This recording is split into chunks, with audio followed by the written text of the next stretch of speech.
People are having a lot of sex, but it's bad. Why are they not doing anything to change that? And why do they not recognize that this is bad? I remember in our childhood when there is a scene, kiss scene coming, our parent used to switch the channel. So unconsciously, we learned that all of this is something that happens discreetly and this is something not okay. What is a deeper orgasm like?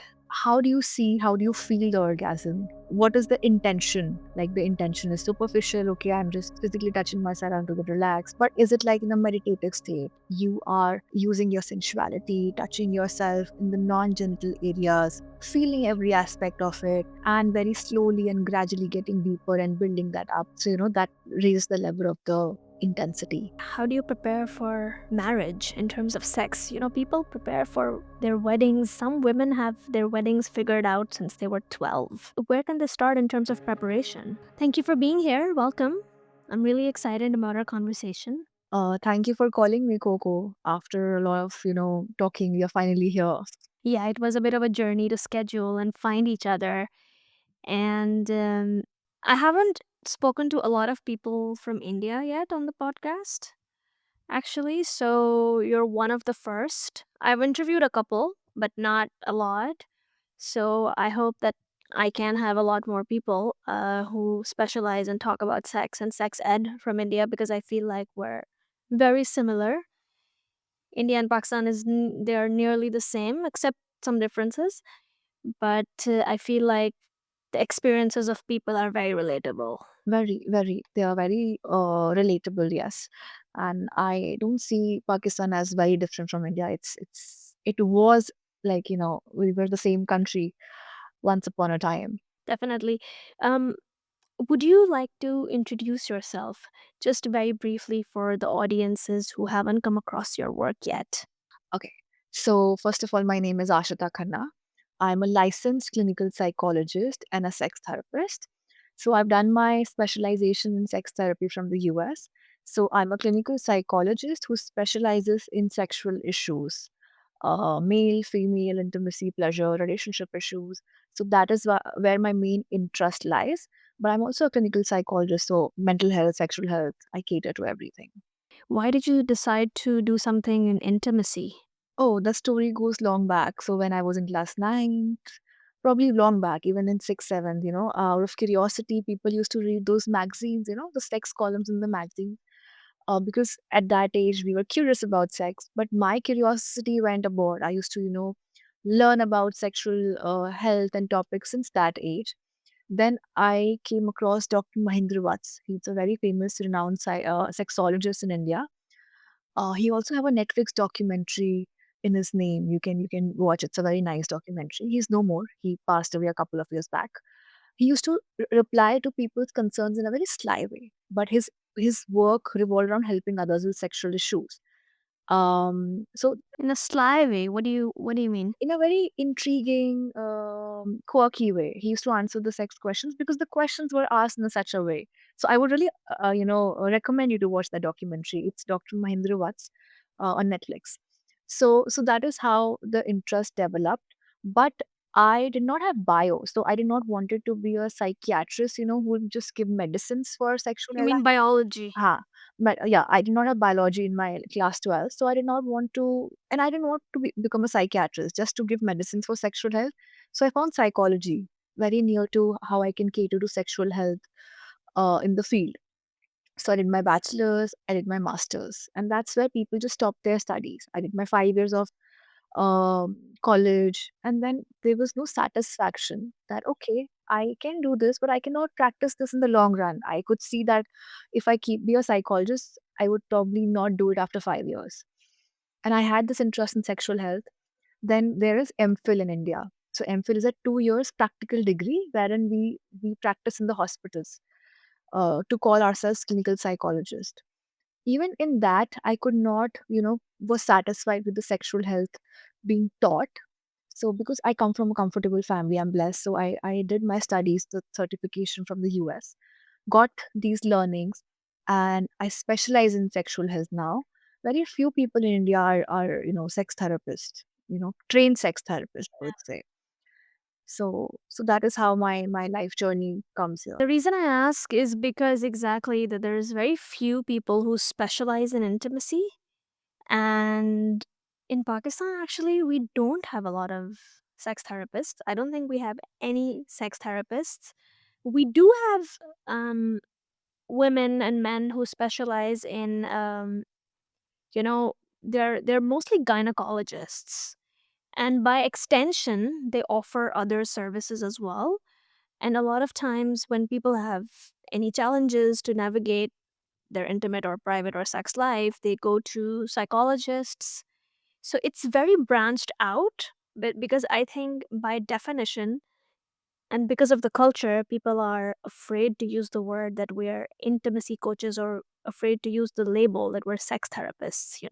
And I think that has to do with just the taboo factor of it and not something else. I do think people specialize in it, but they don't market themselves correctly, so you just have a bit of a difficult time finding them actually. Yes, but I also feel the courses, there are no specialized courses for psychologists to be a sex therapist. There is sexual medicine. But I could not find a, quality course in India where, they are training people to be sex therapists. We have child psychologists, we have geriatric specialists, oncologists, people who, are specializing in different fields, but sexual health is lacking. So another thing that I am on a mission to create quality army sex therapists in India, an army of quality sex therapists in India. So I have a course for that. I also train therapists to be sex therapists. That's amazing. That's amazing. Do you get more men or do more women taking this course? Oh, no, that's equal. Men and female ratio is almost equal. But if I talk about consultations, there I cannot even have. So both male and female comes to me. I cannot have a uh, any. There's a huge gap. It's not a very huge gap. Fair enough. Fair enough.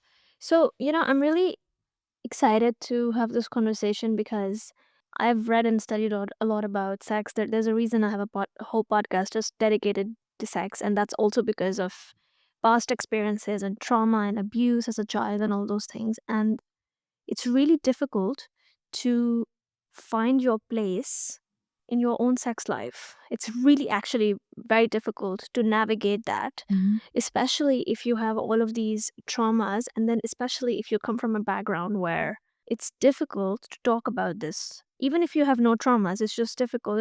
It's just not a conversation that we do very often.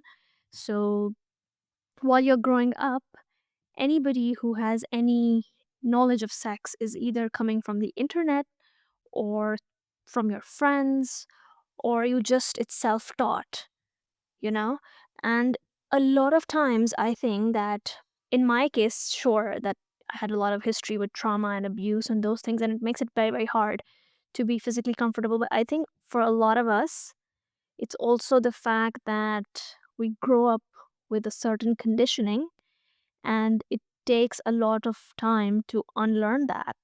And I specifically want to know is, in terms of female pleasure, Mhm. why the fact that a lot of women have trouble having orgasms still the case? Is it the same for men? Is it easier for men? Why is it easier for men? Yes. So a lot happens. A lot of learning happens unconsciously, Coco. So, like you were mentioning a few points. So there is one more point which is called the unconscious learning.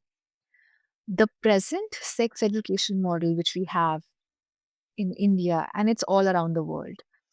To be honest, if sex education is present by chance in any country, it unconsciously teaches us, the message is no sex before marriage. It is called the abstinence model, basically.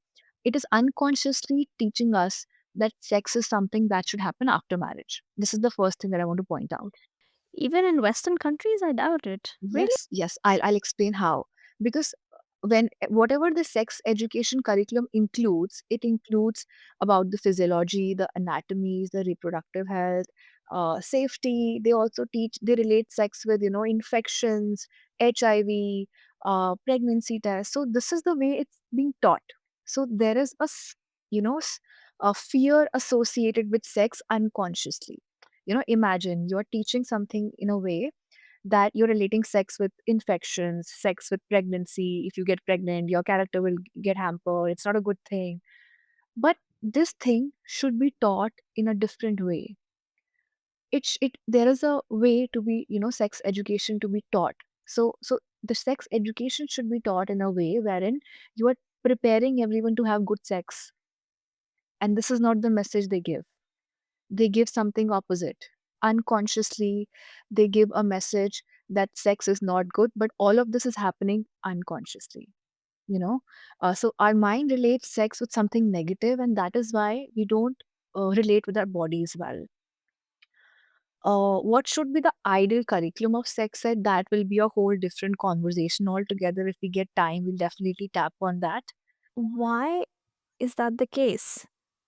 Why do we not have education on how to have good sex, how to enjoy sex, how to have better sex? I mean, if you're having great sex, but Mhm. how can you even better it? Why is it not like that? Because the society is not aware since the very beginning. Uh, what is the first? If I go back to my childhood, if you ask anyone, there are very few families, first of all, who openly talk about sex. Whether they're talking right or wrong, they don't give the space to even discuss sex. I remember in our childhood when there is a scene, kiss scene coming, our parent used to switch the channel, and they used to not talk about anything sexual. If one of my parents need, like my mother had to go to gynae, that was not discussed in the family. So unconsciously we learned that all of this is something that happens discreetly and this is something not okay. Then comes the learning, we relate sex with infections, what we learn from schools. So all of this, creates scaring kind of a situation, and we relate sex with something not healthy. Now you asked why it's different for men. The male organs of a male body, it's protruding outside, and biologically they happen to be holding their reproductive part. So they have a very good relationship with their bodies, because if you've heard, they play, they are touching themselves since a very young age. The same is not the case with a female. A female's organ, like, they have been conditioned. If you watch the ads, the hair removal ads, you should smell a some way. All of that conditions it to be, so makes them not have a healthy relationship with their bodies. And because the organs are like not very protruding outside, a lot of females have not seen themselves down there, and the gap is huge. A male is all, can see their organs, so they have a good relationship. Seeing is very important. But females' organs are in such a way that we are not able to have a vision, look out there. So in my practice, if someone is coming with some orgasm, arousal issues, vaginismus, the very first session, I just give them a homework. Just have a hand mirror and breathe and look yourself down there and call yourself with some positive words. Give it a name that is positive. Because a lot of us females don't have a good relationship with us down there. We have this notion that it's dark, it's hairy, and we should remove it. It's smelly, but all of this is normal, and they're conditioned to think about our reproductive organs, our vulva, vagina that way. And all of this learning happened unconsciously. None of us, it's not fed to us on a platter. We picked up from the environment. Right. It's so interesting you say that because it is like that. Like when you go to a doctor, like I live in Germany, even here, like, oh, but this is the part that you shouldn't be doing because you could get that infection. And how you can avoid that infection is by doing this. And, I'm like, why is there so many problems in this? Like, why can I not just enjoy this process? So, if the education would also have included the pleasure parts of it, how touching and exploring yourself would benefit. So, it have a lot of benefits. Like if the sex ed talks about self exploration, it will prepare. I'm not talking about the females, I'm talking about both the genders there. It will prepare both the genders, or everyone, to know their bodies well. What they like, what they don't like, what is the pressure, pattern. And if they know about their bodies well, first they'll have a good self-esteem, they'll have a good relationship with themselves. Third, they'll also be able to communicate it better to their partners, what they like and what they don't like. Half of the time people end up having bad sex because mainly females, they don't know how they like to be pleasured. because they have never touched themselves. You said something like men have a better relationship with their bodies. I do think that they may have a better relationship with their bodies, but I do think that women are better at self pleasure.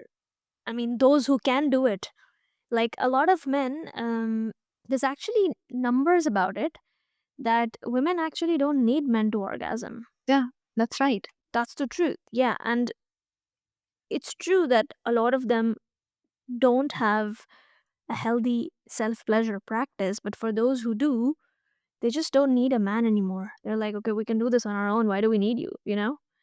And I feel like women's bodies are more self sufficient that way, even if men have a better relationship with their penises. Doesn't matter.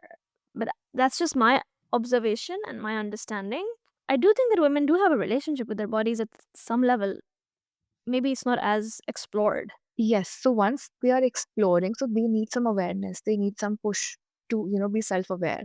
Once they are self-aware, there's no limit to it. The orgasm gap between a lesbian couple is way less than an orgasm gap between, male and female, cis male and cis female partners.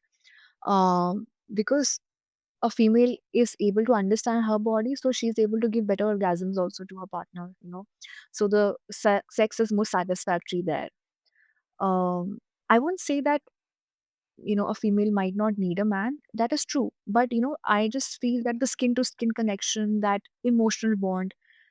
Uh, uh, uh, No, for sure. I mean, I don't mean that you don't need a partner. It's just that orgasms are more self sufficient. Women are more self sufficient when it comes to having orgasms on their yes, own. yeah. That's what I meant. I'll also add on a point here. It is because both male and female orgasms work differently. So a male, if he have the understanding that how my body functions, that is the way a female body functions, he'll never be able to satisfy a woman. So a woman needs to be self-aware. Okay. Second thing, from a very young age, now sex ed comes plays a role here also. From a very young age, a female needs to understand or taught first of all about self-esteem, about communication skills, assertiveness skills, negotiation skills, so That that is everything a woman is not taught in our culture. never. So Actually, this is not even cultural, this is just societal. societal, yeah. So they're not Yeah, able to communicate what they want and what they don't want. So most of the times when I seen my sessions, what happens inside the mind of a female when they are actually in the movement, they're having sex. So a female is always thinking that okay, he's trying, he's touching me down here. Then first, their mind is constantly working. Second, because she's not able to communicate where to touch, where she likes to be touched, the she ends up having bad sex, and then she perceives it as a notion, okay, I'm not getting good sex. But she needs to learn first about herself and then learn to communicate, saying a yes and no, that she wants sex today. No, she doesn't desire sex today. It takes a lot of guts.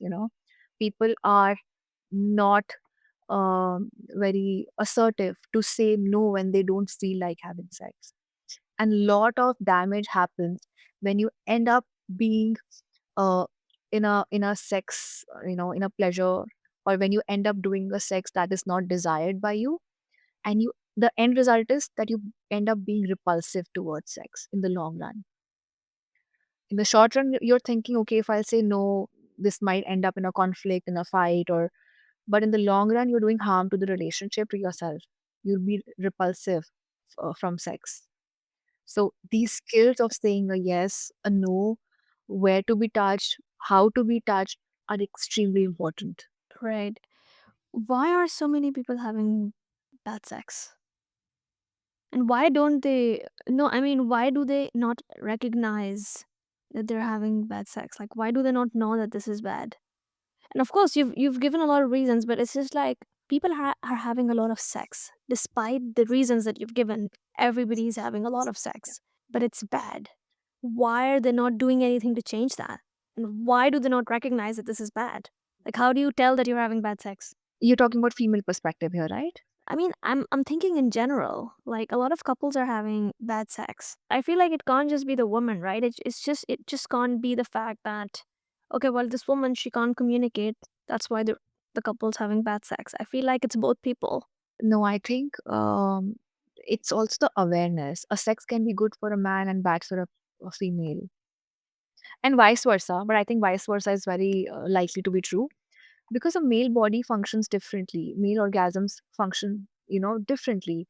A male's body gets activated pretty soon, and they're done pretty soon. So I usually explain it with a petrol car and a diesel car example. So like a petrol car, the ignition is on, and it's super fast. But a diesel car takes time to warm up. So a female needs that time to be warmed up, and both the parties, like male needs to be have this awareness that they need to, first warm up their partner, bring her body to that arousal level. So one sex can be good for a male partner, and that same sex can be bad for a female partner. So this understanding needs to be there. How to, what arouses your partner, how to make your partner ready. And I feel communication plays a big role, not just communication while you're having sex. I think sexual communication should be a part of your date nights. What you like, what you don't like, how you would want to be touched today. Because, every day our mood is different, hormone level is different, the drive is different. So these conversations should be a regular. Like one day you want to have aloo parathas in your breakfast, one day you want to have pancakes, and so our mood differs. So as I the love that. I would love to have some aloo paratha today. I don't mean it in a sexual innuendo. I mean, I love aloo parathas. I don't eat parathas in general because I live in Germany. Who's gonna make parathas for me, right? But oh my god, it's a very tempting example. So I love that. But you deal with a lot of people. Do you think there is more men or more women are more conducive to feedback on sex? Do you think one party is more stringent and more stubborn, or do you think both people are? Is it a gendered thing that people are stubborn, stubborn or not able to give like feedback, stubborn or like not able rigid. to take feedback? So, for example, like Okay. if I'm a woman, do you think you get more female clients who tell you that, oh well, we feel like we're not able to tell our male partners that this is what we don't want? I feel like men are a little bit more open with what they want. And it's not like they sit you down and be like, today I'm going to tell you what I want. It's just that that's how their personalities are. They make it so clear, like they drive that point home. This is what I don't want. Or they have a really great example in that, oh, this is a porn video I found and this is what I love?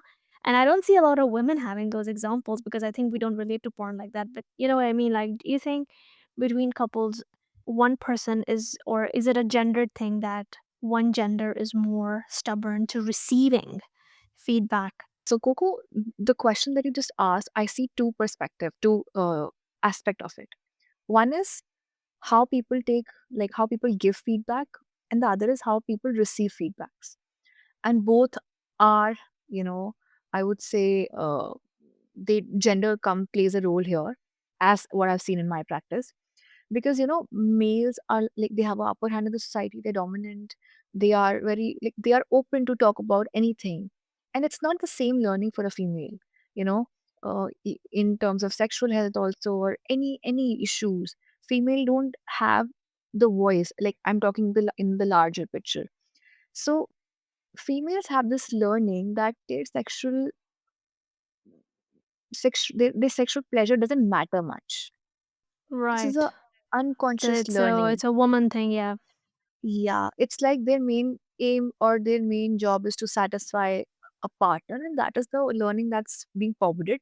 Times are changing in the urban parts, and people are being more aware, but still the gap is a huge. So, but people are still being aware the change is happening. I'm talking about India because Western and India and these countries, there's a huge gap when people talk about sex. It's still open out there. Here, the condition is not very healthy. um, Giving and receiving feedback is a skill that will also come in that should come in the sex education, which should be taught earlier, because people are not, it's a simple thing, giving a feedback, but they don't say it thinking that okay, it will end up in conflict, and usually it does end in conflict, and that is why people stop giving feedbacks, because one partner gets defensive. Oh, so if the feedback is, I don't like the way you kiss me, it's too much saliva, too much happening there, and the male generally I've seen, we get defensive. Oh, you don't like how I touched? Okay, then you don't know. So the female altogether ends up not giving a feedback only. And other side of the story, I have seen that male are more comfortable in requesting or saying that I want to try this. They are more open to give a feedback about their kinks, or I want to try this. They may receive a yes or no, that's a different story, but they're open, they're comfortable at least requesting it in a way. But a female is feels restricted. Something is stopping her to even ask her, okay, touch me here, touch me there. The basics also she's scared to say. Again, this is how I've seen things in my practice. I don't have a number of any research how much the gap is, but there is a gap. And it all boils down to how our society and how strong the male figures are, how females are in their role in the house. So it all boils down to that. Yeah, yeah. We've talked a lot about the conditioning and everything, but physically in the body, what prevents women from being able to orgasm? Okay. So if you talk about the physical aspect of it, it's the muscle tension that prevents the body to, not be open, not feel the sensations fully. But at the back of it, if there is nothing physically wrong, there's no gynae issue, there's no physically everything is all right. It's actually 80% of the time around it's psychological. So it's the mind playing the role here that is not letting the female body orgasm. Like before we come to the mind, I want to understand what kind of muscle tension is this? Which muscle is Anxiety. this? Oh, in general, you Anxiety. mean? Yeah, the mind, whenever you have some negative thoughts or how you perceive your body. So we have so many thoughts. Now that needs to be tapped upon. If it's about your body, you have a good relationship with your body, or you're having thoughts like this would pain. So, all of these thoughts collectively um, creates anxiety in the body, because these thoughts will, make you stressed, anxious, and there is a involuntary contraction. The muscle will tighten and it will just Yeah, is prevent. this a specific muscle or do you mean any like throughout the body, or do you mean is this a specific muscle in the body that No, so tightens? when there's a tension, the tension happens all over the body, but your vagina, the muscles around the vagina, they tighten and they restrict the entry of anything that's happening inside. So it can be a tampon, it can be generally penis, it will not allow anything to enter, it will hurt. And once you have, faced some hurt once or twice, then your thoughts are about, okay, the penis would hurt, the penis would hurt. So in all, you don't enjoy sex that much. So this condition is called vaginismus. I'm talking about vaginismus here particularly, where a female feels pain when the penis is trying to I enter. had vaginismus. I know exactly what it is. Yeah. Yeah, It's yeah. So interesting this is, because it's a weird condition. Like some days you don't have it and some yeah, days you have it and you're like, but I was fine 2 weeks ago. Like what happened now?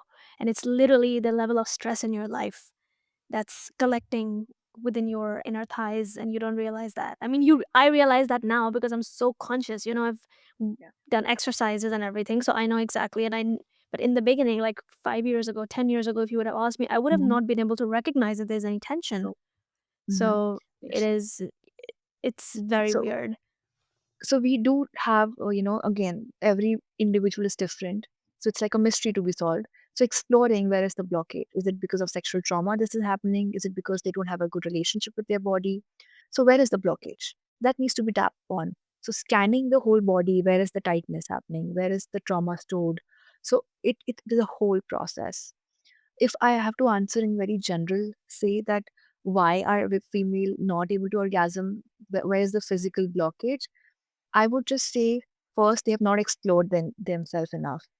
They have not touched themselves enough. And if I do a little bit of self discovery here, um, which I've never done on any podcast before. So when I touched myself down there, so I knew okay what orgasm was pretty early, like I think 16, 17, 18, kind of my age. But there are multiple ways in which you can get orgasms. And pretty recently, like 1 or 2 years down there, I got to know another way. Okay, I can also orgasm this way. So it is a discovery. So keep on discovering, exploring yourself. And I'm not talking about sex toys here. I'm just talking about how you touch yourself, so it's like keep touching, keep exploring, have a good relationship with your body. So you'll keep on opening up. What do you And mean when you say have a good relationship? What are some of the things that are integral to having this yeah, relationship? yeah. So how you feel about your body. Do you see your body as fat, darkening there, inner thigh darkness is there, hair is not nice, how you perceive yourself, like when you look into the mirror, how you perceive yourself down there. If these are the notions, these are the thoughts, probably you'll not have a good orgasm, because you don't have a good relationship with your body. You'll not That is so interesting. be open. But once you're Yeah. open, when you have a good relationship with your body, you feel it, it's a temple. So your orgasm will be 10x, 20x better. So you can have orgasms on a superficial level, you can have orgasms on a deeper level. Relationship with your body, how much you've explored, breathing, all of that plays a role here. What is a deeper orgasm like? How to put it in words? It's like, you know, how do you see, how do you feel the orgasm? What is the intention, first of all? Like, the intention is superficial, okay, I'm just physically touching myself, I'm to get relaxed. But is it like in a meditative state? You are using your sensuality, touching yourself in the non-genital areas, feeling every aspect of it, and very slowly and gradually getting deeper and building that up. So, that raises the level of the intensity. So, um, so I call there is a super level. If I talk in partners terms, there's a sex that you do on a superficial level. There's a sex you do on a deeper level. So how much you are worshiping the other partner, how much you're worshiping yourself, that matters a lot.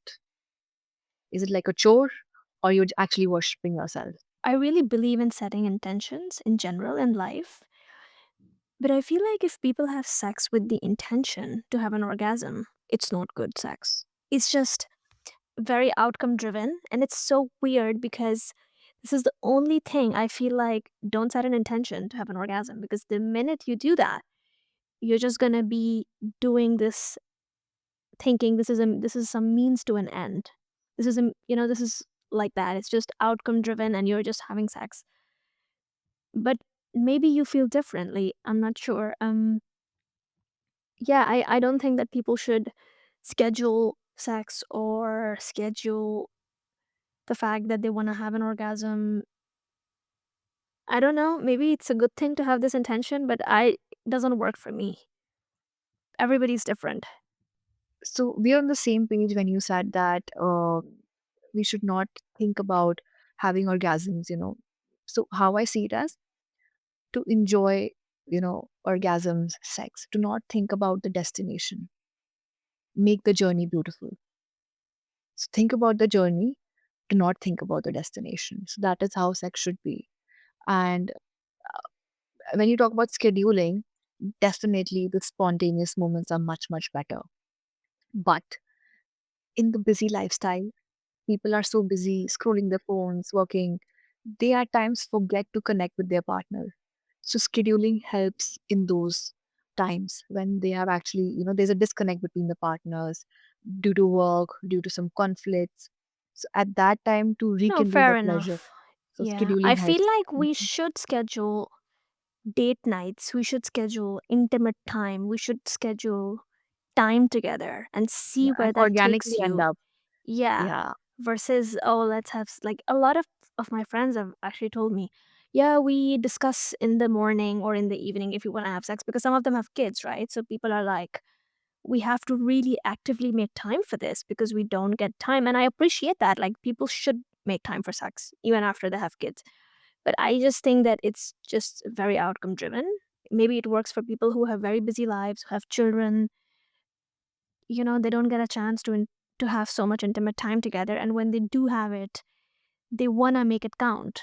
But I think this exact thing that I just said, like making it count, it's I feel like it makes it very difficult for women to orgasm, and men get performance anxiety, I think. yes, yes, you're right. Uh, See, you're right. The spontaneous moments, the organic moments are much more better. But when you say, okay, we schedule dates, but technically, the dates would end up. us cuddling and then ending up in sex. So I call that also scheduling. Either you schedule late nights or you schedule sex. It's the same thing. In my how I practice, my aim with my clients is the same. That my aim is not to, you know, make you like have a scheduled sex. Initially, we would be needing to do it to re, to reignite the pleasure, to bring in the memories. But the quality of our sessions, is our therapy working or not working in the long run? We analyze it on the basis of how much organically are you able to connect. So my work doesn't revolve around just working on the physical intimacy part. I work on the emotional intimacy. So when emotional intimacy is stronger, physical intimacy happens organically. So so this is how it works. If you have a good emotional bond with your partner, you need not schedule sex. It will happen naturally. We talked about vaginismus earlier, and a lot of people say vaginismus. Some people have like, oh, we don't have vaginismus, but we have painful sex. I feel like these are all tears and vaginismus on a spectrum. And that's because there is some kind of tension that's preventing something from entering. How do you fix that? Vaginismus? Yeah. Or any kind of painful sex. Because I do think that it has something to do with muscles and the tension. But how do you fix that? What's the process? If you have a So client we're who talking comes to about, you, yeah. yeah. So I'm talking, you said painful sex, so it can be for males and females. So I'm answering what vaginismus for females. Again, how do I fix that? First session is a detailed sexual history. It can go up to 2 sessions also, but generally the first session, so that I can get to know inside out what's happening since when it started. What's the story of the client? What if there is any trauma involved? What is the first information she have had of sex? How she sees sex? So now finding the cause of it first is that what happens, what is the cause of it for this particular person. A same person who's having vaginismus can she can have vaginismus because she relates sex with something. I had a client who related sex with a rape incident. She saw it on news while she was a teenage. She saw some rape, and that case was really bad. And then she had this notion sex is bad. And for some, it was the very first experience because this friend shared, okay, first sex is painful. So she had this notion sex is painful. So anytime the partners are trying to have penis Oh, vagina, 200% sex is always painful in the beginning, even for women who really, really enjoy it. They will tell you that they started at a point that not they for thought it was. everyone. I mean, I have a lot of friends who have really good, healthy sex lives. They're like, oh, we started at a point where it took us some time to get where we are now. Yes, Didn't absolutely. didn't come easily. No, no, And absolutely even if right. they had no pain, they had something that they needed to work through. Yeah, some wear and tears are there, which is Yeah. normal. Okay, but not for everyone the first sex is painful. So that is different. But when if someone is scared that my first sex would be painful, automatically our bodies are trained in a way to restrict the entry. Why would our bodies want pain? So before, you in foreplay you're aroused, you're wet, but as soon as you change positions to have penetrative sex, the body shut down because our bodies are made to protect us. Anxiety will kick in because the role of fear is to protect ourselves. When fear kicks in, our bodies tighten, muscles tension up, breathing rates get faster, heart rate gets pumped up, blood flow is faster. Why? For the alarm reaction to get active within the body. So anxiety is, from the fear spectrum. The threat is activated, so the fear is activated due to a perceived threat. So we call it anxiety. When it's not an actual threat, a perceived threat, that's called anxiety. So we are perceiving threat here. Sex is not always painful, but we are perceiving it beforehand. Okay, it will pain, so our bodies will shut. Now it will pain more because we have tightened our muscles down there. So what we were thinking becomes true, and every consecutive, our when we are trying the next time it's hurting and it's hurting. So we are in this vicious cycle, and we're not able to come out of it. How do you The change sad that? reality, yeah, the sad reality. I have clients who have not had sex since 15 years, 18 years, being in a relationship. So, How so are that's those sad relationships working? because they had a good intimate emotional bond. Um, So that is how they're working. The sad reality is they did not know that help is available. No one guided them in the right way. So that is the sad reality. Had they known that help is available, this would have been resolved a long back. Oh, wow. 15 years. Yeah. That's a Yeah. lot of time. This is a very common concern that, people are not able to consummate their marriage or relationship. And mainly the reason is vaginismus only. In my practice, I've seen that the reason they have had sex. Very rarely there are other reasons that the willingness libido is hampered. Mainly clients who come with the issue of non-consummation of marriage, the reason is vaginismus. Is it a common issue? Yes. I wonder a lot, and I want to come back to how we treat vaginismus and how do you think it should be treated. It's again, no, it's not one size fits all, but before that, I wonder very often that I remember women in my family, like my aunts and the generation before us. These guys used to get married and then used to have babies immediately, like right after. 10 months later, there's a baby. And I know this because in the family, you look around and you see that there's a lot of cousins born in the same year. Like, it's a thing. Like, everybody gets married together, everybody was born together. And I'm always thinking, like, wow, was it so easy for them to have sex? Because I know for sure most of these women were not sexually active before they got married because that was the society. And there were also religious factors, especially the society I come from. There's a lot of religious influence. So people actually abstain from having sex before marriage. So I'm always thinking, how the hell was it so effortless that they had sex the first time and then they were able to not only have sex, but they were able to get pregnant? So, like, I'm not sure they were being coerced or okay, but that's not the impression I want to have of every single man around me that he's coercing his wife. It's a very alarming realization to have. Maybe they were, but I don't want to think like that about everybody. So, like, how the hell was it happening? Because now, when I talk to my friends, there are cases where I know a case or two, maybe, that they were like, oh, yeah, this was really easy for us. We had no problems. But a lot of them had problems. And when I compare that to the generation before ours, like the previous one, I'm like, everybody had no trouble having babies in this one. So, like, how was it working? What do you think was happening there? Yeah. You know what? I never thought it this way, but while you were talking, I was also thinking this for the first time, probably. And the answer that comes to me is pretty sad. So because right now, because of the male and female, the females are like, not so backward now. So male do take care of the females, they do take their Yeah, concerns the men into have to action. listen. Yeah. Earlier, that was not the case. So if you are just flooding with something, so you call it coercion, you're just entering inside, it's done and dusted, right?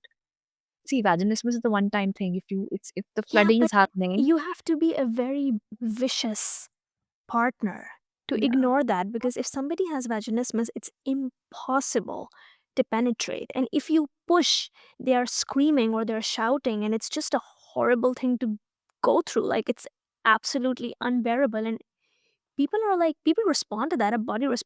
If somebody does that to a woman, she's gonna scream and she's gonna shout because that's the natural response when something is shoved inside you. So I'm always like, well, are these all these people like borderline coercive or like abusive? I don't understand. And this is something I think of so often because I yeah, know so many women now, and it yeah, has nothing to do with marriage.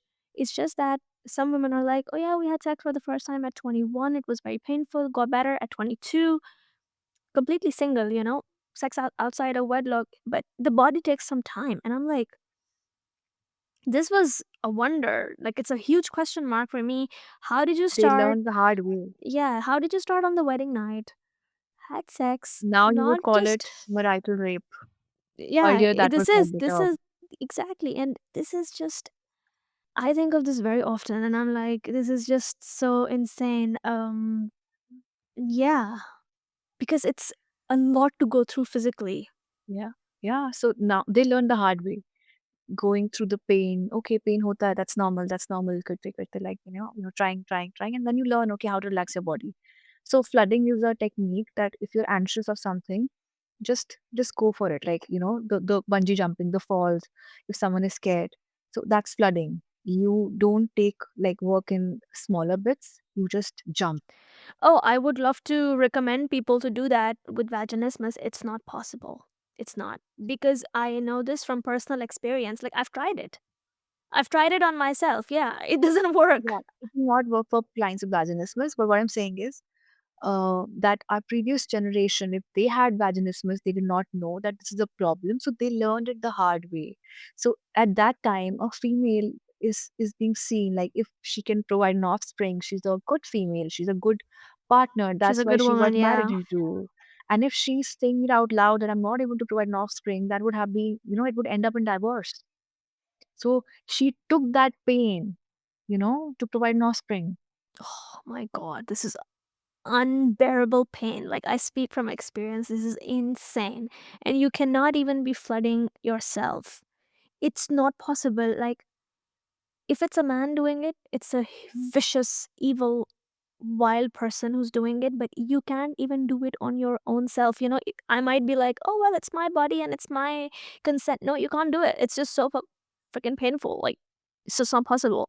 Yeah. And Yeah, while you're talking, I don't know which movie it is. I have seen some movie from, some medieval kind of movie, like movie made on some medieval times, where I can see like the male is putting his hand on the mouth of the female and doing sex. So this is the visual that's coming to me while you're talking of this. I am not generalizing it. I don't know why this is the visual right now, just coming in my mind, because I'm also thinking in this aspect for the first time, and this is what I can conclude, that vaginismus was not a term back then, and females were in a pressure to provide offspring, and if they are not able to have sex, like people used to divorce or marry someone else, have two wives because you're not able to give me a offspring, and never talk about that sex is not happening. And at that time, I can remember there was a thing that keep a white cloth and see her virginity. It will pain for the first time.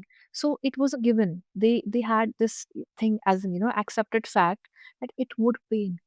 So let it in. I mean, pain is different from the fact that you can't put something inside and there's absolute blockage. Yeah, this is something I think about so much in the last few years because I'm like, I don't know anybody who had it. Like, okay, yeah, I know a handful of people who had it super easy, but a lot of cases needed work.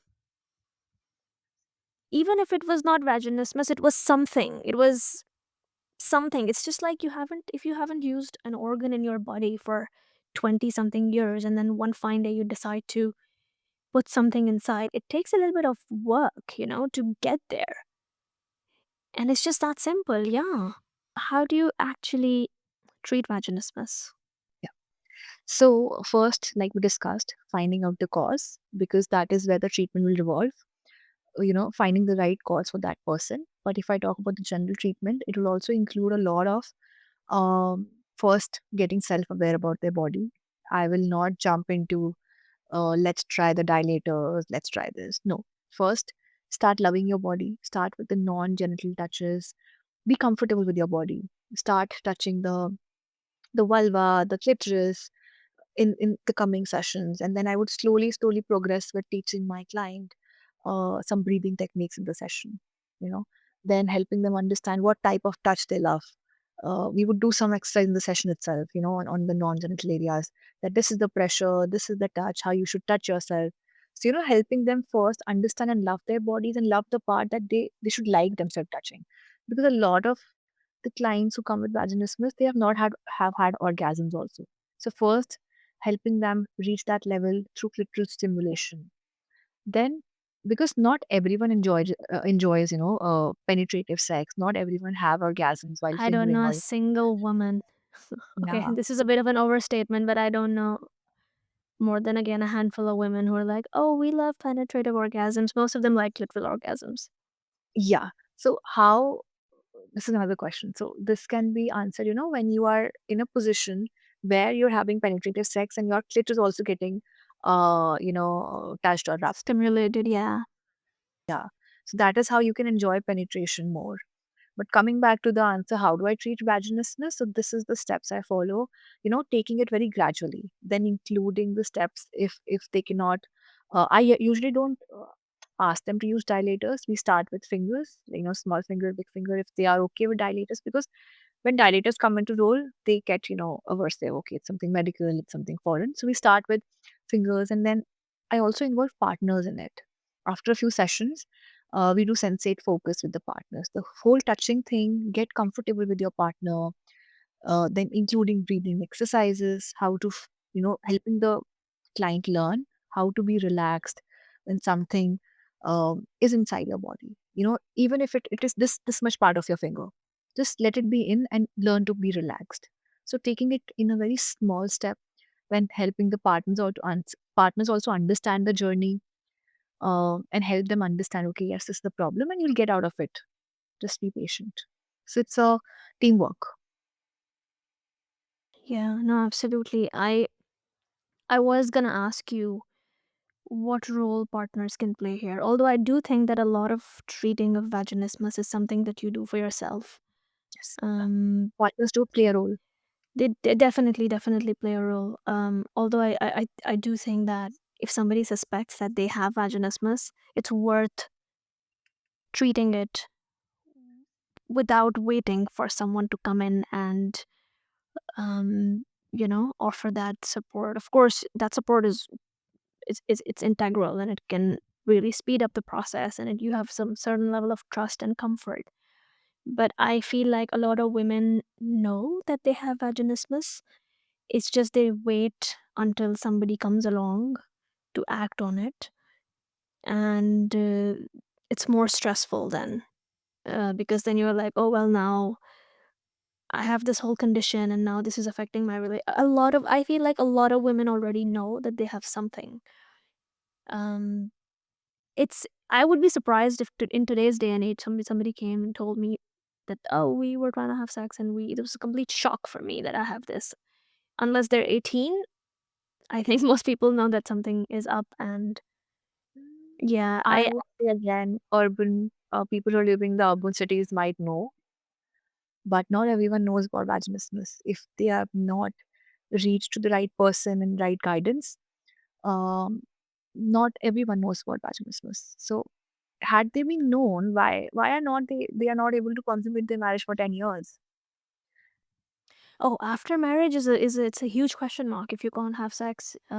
It's a huge I'm talking about women who are single and want to explore themselves and want to have healthy dating lives. Um, it's just not consummating your marriage for 10 years. I don't know how they are living. And I'm not sure. I have to say, though, it's not fair to the partner to, be in that Yeah, situation either. the partner also develops performance anxiety and issues in those cases. Yeah. Yeah, so because definitely it's not happening. It doesn't mean they have not tried. They have tried, but the partner also loses the interest, libido, and maybe they get anxious. Okay, this would hurt, so they also think that they have some issues.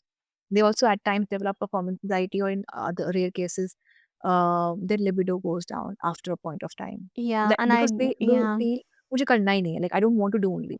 yeah. And I do think that I feel like a lot of people don't know this, but vaginismus is 100% treatable. I think Yes, it's yes, at least 99% treatable. Like, it it's is. not It is. something that you can't treat. You don't need a surgery or anything. It's Yep. just, I've never heard that somebody was like, "Oh, I had vaginismus and I went into treatment for it and I couldn't treat it." Like, if you go into treatment for it, you can treat it 100%. Treatment I in the right think. way. Yeah. At times I've It's a seen journey though. it's a journey, yes.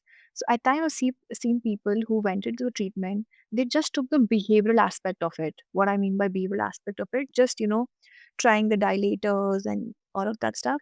But vaginismus is related to the thought process also. How you think about sex, what thoughts you get. Because how you feel, how you think is how you feel, and how you feel is how your bodies behave. So thoughts, feeling, and behavior of the body is connected. So thoughts need to be tapped upon. It needs to be tapped upon on the mental level, psychological level as well. Not just the behavioral part. It's not like you do the breathing exercises, and just using dilators. No, how Yeah, I you think jumping into dilators is a bad idea. Like, I've done it. absolutely, I know yeah, exactly what's a bad idea because I've done it and it didn't work and it makes it worse. Because when you jump into dilators too fast and you can't insert a dilator, then you're like, okay, something is really wrong with me. And then yeah, you're you feeding your thoughts. keep going down that rabbit hole, and this is the worst feeling to have. I mean, it's the darkest feeling that I've ever experienced, is to learn that, okay, I can't use a tampon, Yeah, and I'm because I was trying to flood it. Okay, you know what? I'm gonna do it, and then what's the worst that's gonna happen? It's not. That's not how it works. I thought it would work, but it doesn't work, and I've done it. And I always tell people that it doesn't work like that. It makes it much much much worse. Actually, if you force your body to take something in, it just can't take it. yeah. But So everybody's both, different. yeah, for some people, if it's the intensity is not that bad, the behavioral journey would work. But generally, the correct way should be you should also work on your thoughts and on the behavior. So psychologist, connecting yourself with the therapist and following the whole uh, trajectory, not just see a YouTube video and just try it for yourself. Try it the right way, do it the right way. Are there any exercises? If I talk about general exercises, general health exercises, so I would say the pelvic health exercises to keep your whole pelvic area, stretched, relaxed. So you should be doing some the pelvic health exercises. We call it Giggles. Kegel exercises, yes. So you call it Kegels, where are yoga for yoni, you call it in different areas of the world, you call it with different names. But in gym, you call it the pelvic exercises. But the aim is to, because, yeah, in today's world, this is a good point that you brought up, Coco. In today's world, our life have become so sedentary. Our back muscles, our abductors, flexors have weakened a lot. So we need to strengthen them. We need to do some Kegel exercises, pelvic health exercises, so that the muscles are strong enough. You can open your legs for a longer duration. You can relax them, because with those exercises you need to learn some breathing also. These exercises will also play a big role in your healing journey. And if you don't even have all of these issues, taking care of your pelvic health is important. So having these doing these exercises as a part of your regular routine is important, because when you're sitting, the blood flow is reduced to the lower part of the body. So in times your muscles, I'm not the expert to talk about it, but I've learned. And when I find my client is facing with something similar, I do redirect them to a physiotherapist or a trainer who will help them, open their muscles. Because if your muscles are tightened, you cannot open your legs for a longer duration. It will pain. So you need to have your health in check, including the breathing, the yoga. You should practice all of this all together, because breathing plays a huge role in sexual health and Yeah. intervention. Yeah, breathing is life changing. It changed literally changed my life. Yeah. Yeah. And what demographic are most of your clients from, and how old are these people? Most of them. Okay, so general, if I talk about my clients are, so I have a younger population also who's just out of college or in college, pretty less, because I would just relate it to the charges. I think most people who can afford me are like in the bracket of 25 years to 40, 38, 40 years. Currently, I'm talking about. And yes, I see clients from India and outside India also. But majorly right now, Indian clients who are living abroad are also there working with me. Like we talked, vaginismus is a pretty common complaint, according to what you told me. What do men come to you for? Okay. So generally, men come to me for, definitely the like prematurely ejaculating, early ejaculation, then erectile dysfunction. These are a very common concern. Apart from these, if I talk about, they come to like I don't feel like having sex with my partner, so the willingness going down. So we work around where is the Wow. so then at times when they have some kinks and their partner is not wanting to explore that. How common is this situation where men are like, we don't want to have sex with our partners anymore? So basically, I'm serving this to on the platter. They don't come to me with this, serving it to me directly. So we come down that, okay, this is what's happening. They just Right. come to my distracted, or, something's happening, the sexual frequency is low. Uh, these are rare cases, when the male is self-aware that something is wrong, that the frequency of our sexual, life is reducing. I need to work on it.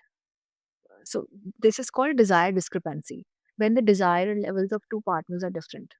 This is a very common concern, where Is one it of the same the as partners, libido mismatch? yes, libido mismatch can cause desire discrepancies. But desire, we are not willing to, have sex with a partner. Differences in desires can be due to other reasons also. Libido discrepancies can be biological also, when our hormonal levels are not matching. But yes, almost the same. Interesting, interesting. And what other things do women come to you for besides vaginismus? Um, I don't feel like having sex with my partner, anymore, but I want to work because the emotional health is all right. Every other thing is fine. Now when we work in the session, we come, what is the reason? Like, why don't you like the sex? Is the sex not good? Or there is some emotional blockage. So we work on the emotional blockage. Uh, so this is the issue. Vaginismus is a very common concern where clients come to me for. Wow. And when you get um when you get a woman who's single, or as in she's not in a relationship, or not in a committed relationship, not married, what are those cases like, and how do these people get the self-awareness to do something? I mean, I had the awareness to do something because I had history with abuse. It's possible that if I had no history with abuse, I would never work on my sexual health. So what's the trigger point for these people, because we don't live in a world that's very inclined to female pleasure.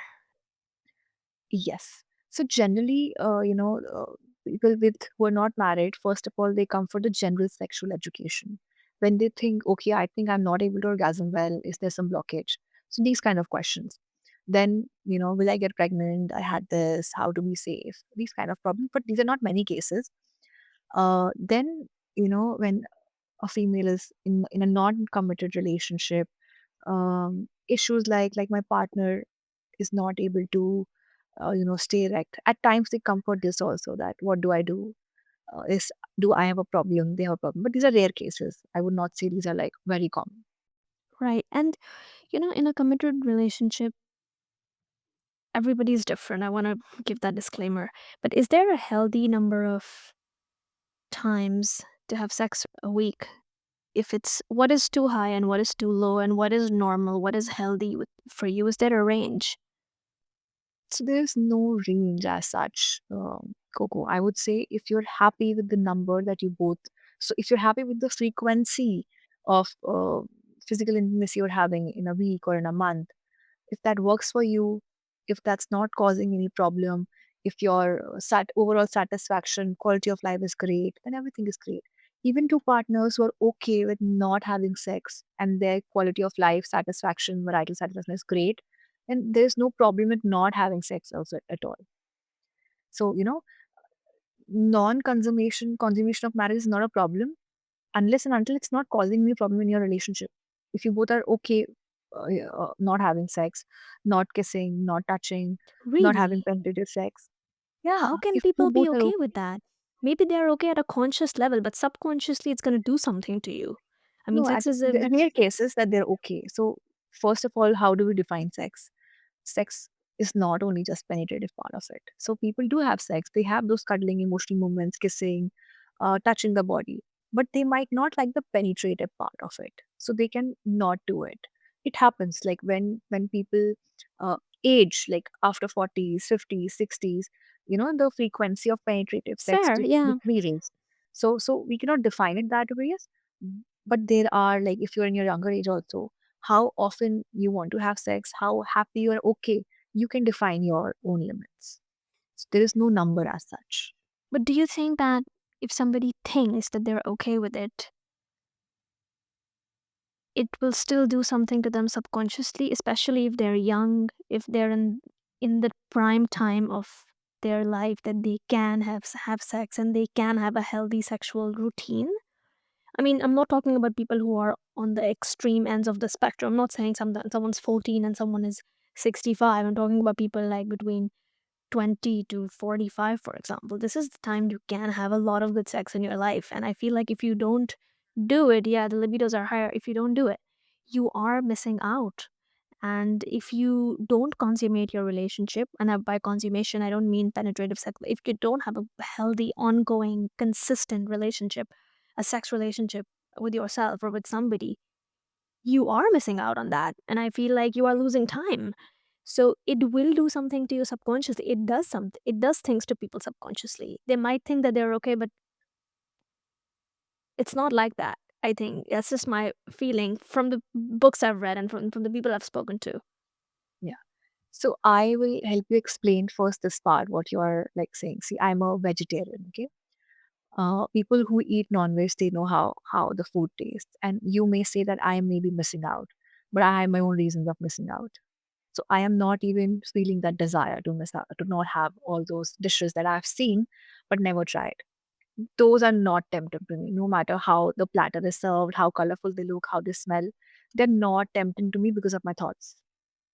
Okay. So from where you see, I'm missing out a lot. From where I see, I'm happy with whatever I'm eating.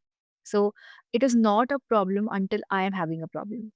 Like no one, as a therapist also, I will not tell them you're having a problem. If they Wow, are okay. okay, No, of they're okay. course. A therapist's The job other is side of not to give advice. I understand that. Yeah. but the other side of it is um having sex having not having sex is not okay when one of your partner wants it. That is a problem, and that is when people seek therapy a lot. I mean, I understand the part about being vegetarian. It was a great example because I love to eat meat. But I always tell people like it's just well, what I always tell people is listen, if you're doing this intentionally, it's different. That changes everything. Like if you have if this is intentional and if this is on purpose and if you decide this consciously, it's different. People are asexual sometimes. They don't have desire. They don't want to have sexual relationships, but Mhm, it's intentional. I mean, the self awareness changes everything, you know? If you're a vegetarian because you've never been allowed to eat meat or you come from a background where it's taboo to eat meat or some other kind of mhm, thing or it's mhm. it's just not available to you, it's different. But if everything is available to you and you make a choice, I'm not going to eat meat, that's different, I think. And it's the same with sex, it's the same with everything. Yes. And I think a lot of people who are missing out, they don't know that. They very few people have the self-awareness, I think.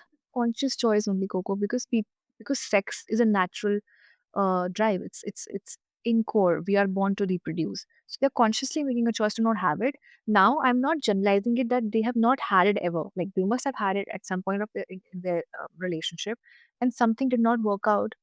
And then the relationship turned into a non-platonic, and then both parties are okay that this is how it is. We are happier. Then this is okay. But if one partner is not okay, if if it's creating something, emotional walls, it's the conflicts are about something else, but deep down the issue is the frustration of not having sex. Then it is a problem. Yeah. Do you think in Desi society, um, issues around sex are cause for divorces? Yes, a lot of the reasons that partners give the sexual satisfaction that the person is not able to satisfy me. So yes, this is say when you said the Desi society thing, that reminds me of something that I don't know. It's a hard reality after a point of time because our culture, like I'm talking about both India and Pakistan and the nearby countries, people don't know how to have good sex because they're not taught. They don't know what good sex is. They see sex as a chore. I'm talking about generations like our parents, and they don't know what good sex is. They just think sex is just penetration and you're done To with it. procreate also. Yeah. So the yeah, to procreate. So the females after a point of time when they have provided the offsprings, they think their job is done, and they become a rebel that no, I don't want to have sex anymore, and the relationships turn into sexless relationship. um because then the one partner wants it, but the female partner doesn't want it now. Now she's rebelling in the family because now she have a stance, she have provided the offsprings, and now she have the upper hand. She said, I don't want to have it because she have never had good sex. So she doesn't, faces the torture anymore. But that's pretty late in her life, and she have a voice to say it out loud. Earlier, she lets it happen, the sex happen in initial years of her marriage. A lot of clients come to me that I want to have sex, but my partner doesn't want to have sex. And now they come to me with, I cannot even share with my partner that I'm coming for therapy. And I cannot do the work here. I understand that the male species might not even know how to pleasure their partner, and that is why the partner is aversive of sex. Right. Fair enough. Yeah. So, a lot of women get married or get into relationships. I'm talking about marriage typically without any prior experience with their own bodies in this culture, especially in Desi culture. And I know this is changing, and a lot of women are changing, and people are living on their own before getting married. People are marrying people after dating them for a while.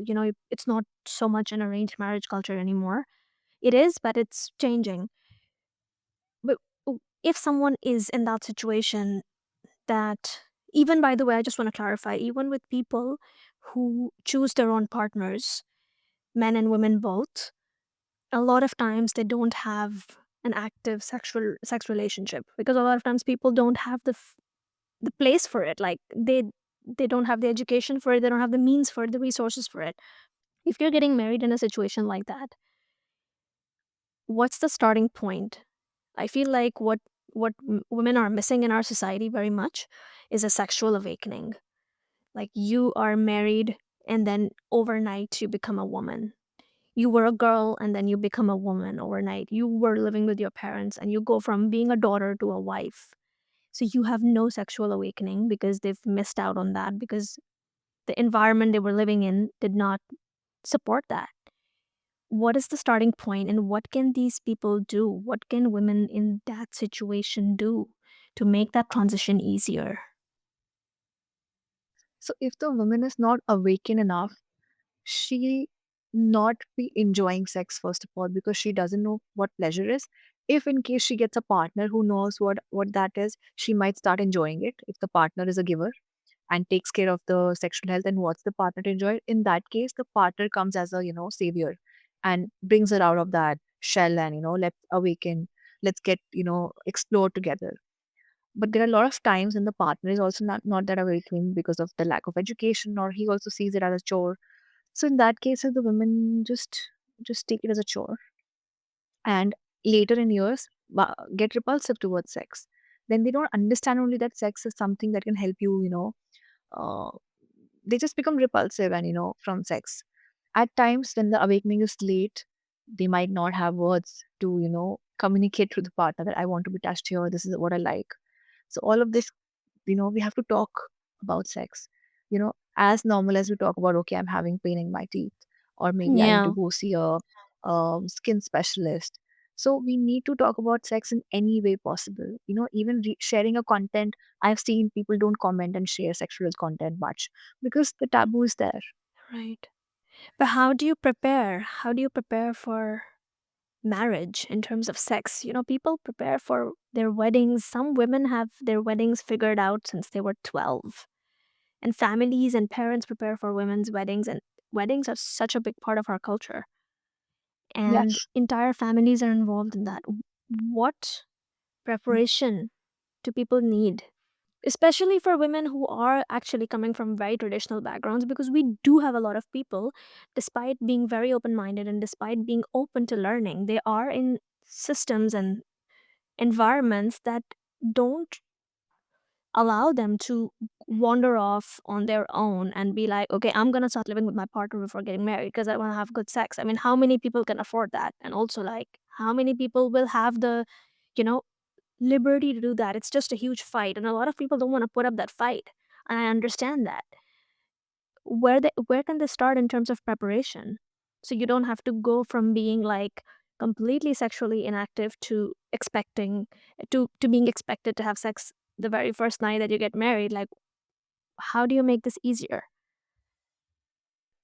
The very basic education, the sexual education, starts from class first, second onwards, wherein we are educating without using the word sex, where we start with the self-esteem basis first, how you talk positive with your body, how we start with the communication skills. We start with teaching a yes and no. When you want something, say yes. When you don't want something, say no. So this way, we learn how to receive a no also. The partner will not be defensive, so it will be easier for the partners to say something yes and a no. Because why do we fear saying no? Because our partners doesn't know how to receive a no. So if you're teaching both the genders from a very young age, assertiveness, negotiating skills, communication skills, so that is the base. Then after 3-4 years, the sexual education part starts, where we talk about bodies, the changing bodies, how puberty changes, what is the male anatomy, female anatomy. Then the later years, then we talk about more sexual health. What is good sex? What is how to touch yourself? So all of this in a very structured manner should be taught from schooling, like from very young age. That is how the change will begin. Not like the prior times. You are the next day you're married, a day before your marriage, the mother is telling you, okay, this is what marriage is. After the marriage, there'll be a room, you'll be going to a room, and this will happen. So you'll be open to it. So these are not the times for that. So you need to prepare from a very young age. If I talk about the current scenario, the more we talk about sex, the more self-aware people will be. The more that is why I make awareness videos. It's pretty recent to me, but I started making awareness videos so that people come to me saying, okay, I did not know this is an issue.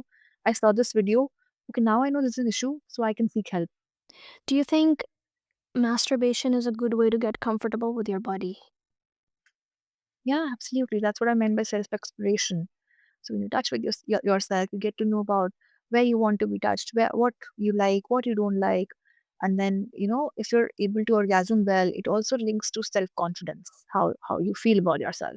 Fair enough. Yeah, makes a lot of sense. Thank you so much. This was really nice. Yeah, same here, Coco. Thank you. Loved the discussion. A lot of awakening for me also.